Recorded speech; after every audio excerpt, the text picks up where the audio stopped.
এটা ঠিক, ভোটাভুটির বিচারে এনডিএতে কোনো ফাটল ধরেনি বিতর্কিত ওয়াকফ বিল নিয়ে। কিন্তু বিজেপির অন্যতম জোটসঙ্গী জেডিইউ এর ধাক্কা লেগেছে। ইতিমধ্যেই নীতিশ কুমারের দল ছেড়ে বেরিয়ে গিয়েছেন বড় মাপের ৫ সংখ্যালঘু নেতা। জেডিইউ প্রথমে সিএএ বিলে সমর্থন জানিয়েছিল, কিন্তু ৩ তালাক বিলে নীরব ছিল। তখন কিন্তু এমন ধাক্কা লাগেনি। এবার বিহার বিধানসভা ভোটের ৬ মাস আগে এই ধাক্কার প্রতিক্রিয়া কি হয় তা দ্রুত স্পষ্ট হয়ে যাবে।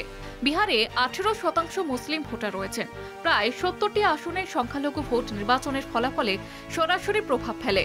নীতিশের দলের সাংসদরা বলছেন তারা সংখ্যালঘুদের জন্য ভালো কাজ করেছেন। তারা মনে করেন না ওয়াকফ বিলের সমর্থন দেওয়ার কোনো প্রভাব ভোটে পড়বে। কিন্তু ইতিমধ্যে ৫ নেতার দল ত্যাগ অন্য ইঙ্গিত দিচ্ছে। এনডিএ শরিক আরএলডি প্রধান জয়ন্ত চৌধুরী বিলের সমর্থন দিলেও বিরূপ প্রভাবের সম্ভাবনায় তারা যথেষ্ট শঙ্কিত। ইতিমধ্যে দলের একাধিক নেতা সংবাদ মাধ্যমে বিবৃতি দিয়ে বলেছেন দল থেকে তাদের নির্দেশ দেওয়া হয়েছে এখনই ওয়াকফ বিলের পক্ষ বা বিপক্ষে কিছুই প্রকাশ্যে না বলতে। এটা ঠিক, সংসদের ভিতরে এনডিএ তাদের শক্তিতে কোনো আঘাত লাগতে দেয়নি। উল্টো দিকে বিজেপির একতা বন্ধু ওয়াইআরসিপি এবং বিআরএস ভোট দিয়েছে বিলের বিরুদ্ধে। নবীন পট্টনায়ক শেষ মুহূর্তে বিজেপির প্রতি নরম মনোভাব দেখিয়ে সদস্যদের বলেন বিবেক ভোট দিতে। তবুও ৭ বিজেডি সাংসদের ৩টি ভোট বিলের বিরুদ্ধে গিয়েছে।